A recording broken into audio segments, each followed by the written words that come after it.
So she, when I was born, I would be in my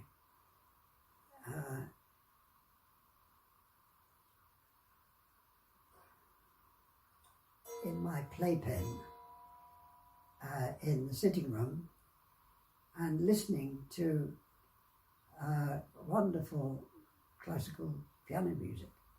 In fact, of course, I was probably doing this in the womb beforehand. But certainly in my young days, I would hear. And there's one particular Rhapsody in G minor by Brahms, which I still love to hear. And it always has seemed to me that it has already been going on and the pianist is just coming into it. It's not, it doesn't start like most music start. It doesn't start at the beginning, it starts a little way in. And the other piece that intrigued me when I began to play myself was the La Cathédrale Engloutie by Debussy. And what intrigued me about this was that it was so complex that in places it was written on 3 staves instead of just one for the right hand and one for the left. There were 3 staves which I couldn't understand at all. I was put to the piano at 4.5. My mother started teaching me at 4.5. And they bought a Pianola piano. Now, recordings were still a bit scratchy. Radio was in its infancy. So they bought this pianola to see whether that had any influence on my music. And it certainly did. I would be unable to sit on the stool.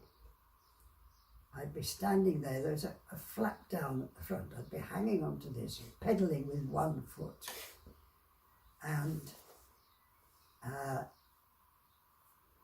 my mother would know if everything was silent for more than about 5 minutes, she'd come and see what I was up to. Because it took me about 5 minutes to take the paper roll out of the pianola and then put it in its box, get the next one. I had a certain order in which I played them all, and then get the next pianola roll up.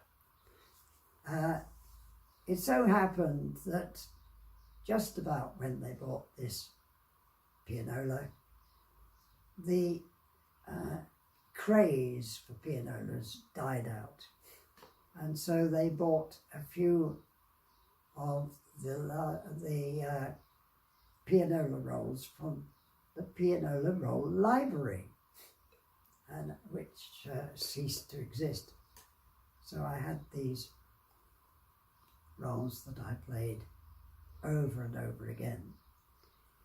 But the thing that influenced me at a later date was that hanging on to this flat down, my eyes were looking straight at the keys. And so I got used to the idea that keys could go down of their own accord. Now, you might wonder what that's got to do with playing the French horn. Well,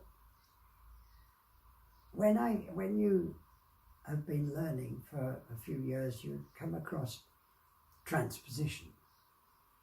And you have to have a very special sort of brain to discover what notes you're supposed to be playing. And I think just about every French horn player has a different way of working it out.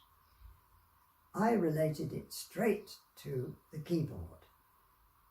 So whatever key I was supposed to be playing in, I would see the note on the keyboard, which had just gone down, as if I was playing a pianola. I could see, it's gone now, but I could see a keyboard in front of me, and picked up the notes I had to play.